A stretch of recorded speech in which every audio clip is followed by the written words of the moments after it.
Ternyata masalah yang diberikan bukan ingin memberikan beban, tapi ujungnya, endingnya, supaya Anda bisa mendapatkan nikmat berkualitas yang bisa dibagi. Lihat surat Ad-Duha itu jangan cuma lihat awalnya, lihat ujungnya. Ternyata ketika seseorang mendapat masalah, seberat apapun, itu bukan ingin membebani, tapi ingin meningkatkan kualitas hidupnya supaya mendapatkan nikmat yang lebih besar dan merasakan nikmatnya itu dengan berbagi. Jadi kalau sampai sini kita paham, dan kita beri nama misalnya dengan fikih ujian, jadi kalau desain ujian ini, sistematikanya kita pahami, maka tidak ada alasan untuk mengeluhkan persoalan. Jadi melihat masalah itu bukan sebagai beban, pada akhirnya melihatnya sebagai tangga untuk mencapai kebahagiaan. Jelas sampai sini? Baik, kalau sudah seperti ini, ingin punya masalah atau tidak ingin punya masalah? Tidak. Ingat ya, jadi kalau anak pulang bawa masalah, dilihatnya jangan beban. Oh, Allah ingin menaikkan kualitas pada anak saya, yang dengan itu menjadikan ia mendapatkan nikmat yang belum pernah didapati. Kalau rumah tangga sedang ada masalah, jangan banyak diperseterukan, tapi direnungkan sejenak. Oh, Allah ingin meningkatkan kualitas rumah tangga ini, sehingga kita bisa mendapatkan nikmat yang tidak pernah didapati sebelumnya. Makanya nikmat berumah tangga itu yang terbesar, selalu bertambah ketika menyelesaikan masalah. Silahkan cek. Kalau sedang ada masalah, berseteru kan? Tapi setelah selesai, kan jadi lebih nikmat ya? Ya? Lebih senang lagi, lebih cair lagi, lebih bahagia lagi, lebih mendukung lagi. Ternyata ada nilai-nilai kebaikan yang tersimpan yang belum disadari sepenuhnya. Pertanyaannya, kadang-kadang mudah diucapkan, tapi tidak mudah mempraktekkan. Bagaimana itu semua bisa ditempuh dengan baik, sehingga ketika mengalaminya, kita bisa tenang menghadapinya. Maka turunlah surah Al-Insyirah. Saya cepat.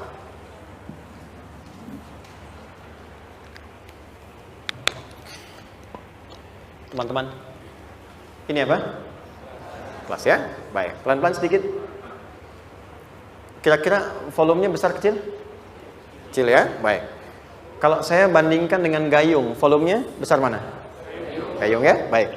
Kalau ini saya perlebar, sehingga bisa memasukkan apapun ke dalamnya, itu bahasa Arabnya disebut dengan insyirah namanya. Jelas? Meluaskan sesuatu sehingga terlihat lapang, sehingga memudahkan setiap hal masuk ke dalamnya. Itu insyirah namanya. Surah ini diberi nama dengan surah Al-Insyirah, yang berarti sesuatu yang lapang, yang tenang, yang nyaman. Yang diharapkan dengan keadaan hati yang lapang, nyaman, tenang itu, segala persoalan yang dihadapi dalam kehidupan akan mudah diterima dan tidak berdampak besar dalam menyikapinya. Maka bagaimana kemudian Allah memberikan turunan-turunan petunjuk supaya apa yang diharapkan ini bisa tercapai? Satu, izin mengilustrasikan. Saya kasih cerita sebentar. Ada seorang anak muda, kisah ini sangat viral, hampir setiap kita bisa mendapatinya. Datang kepada seorang kakek tua di sisi danau yang jernih sekali airnya. Dia berkeluh kesah tentang persoalannya. Dia katakan, saya punya masalah begini. Berat sekali terasanya. Kakek itu kemudian permisi, dia hanya membawa 2 genggam garam. Kemudian beliau bawa 1 gelas, ilustrasinya seperti ini. Dimasukkanlah kemudian garam itu ke gelas itu. Lalu diambil 1 gelas air yang jernih tadi, dengan garam segenggam. Kata beliau, minum. Pemuda itu mengatakan, wah asin, minum aja dulu. Lalu ketika diminum, langsung ditumpahkan.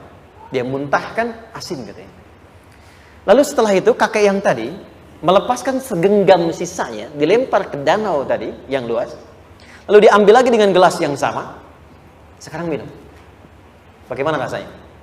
Segar, enak, nyaman. Itulah hatimu. Kalau hatimu sempit sesempit gelas ini, maka masalah sekecil apapun akan selalu menghadirkan kesulitan seperti engkau menelan garam tadi.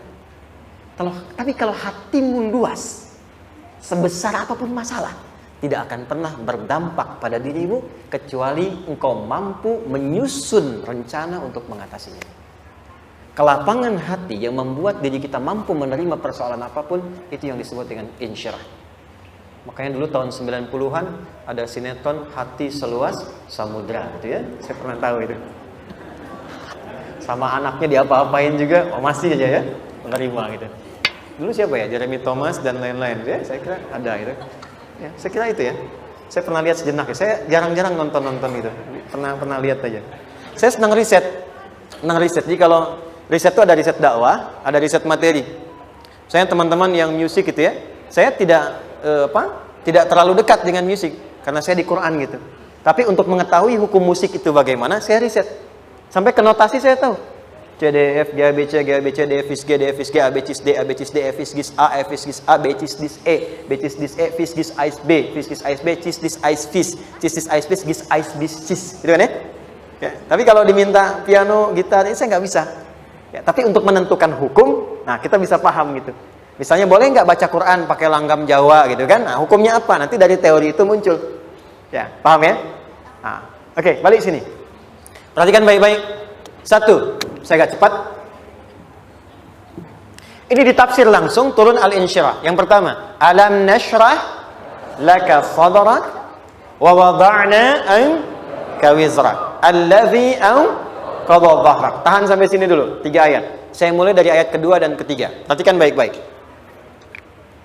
Wa wada'na anka wizrak allazi anqadha dhahrak. Artinya apa? Artinya satu beban yang diletakkan di pundak yang berpengaruh kepada semua bagian tubuh.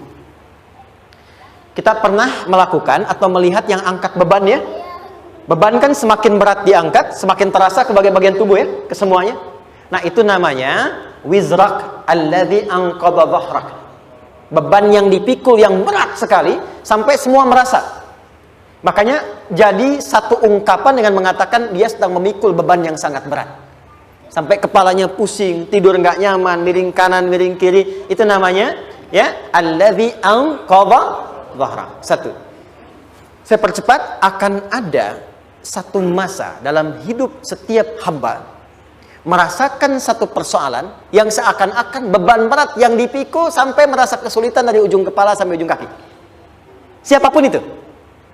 Jujur ya, setiap kita tanyakan pada diri sendiri. Setiap kita yang ada di sini, saya yakin pasti pernah atau bahkan akan mengalami satu peristiwa yang merasakan beban berat sampai seakan-akan ujung kepala sampai ujung kaki merasakan sakitnya. Ada yang sudah mengalami atau bahkan nanti akan ada yang melalui. Perhatikan baik-baik. Teruskan ayatnya. Wa rafa'na laka.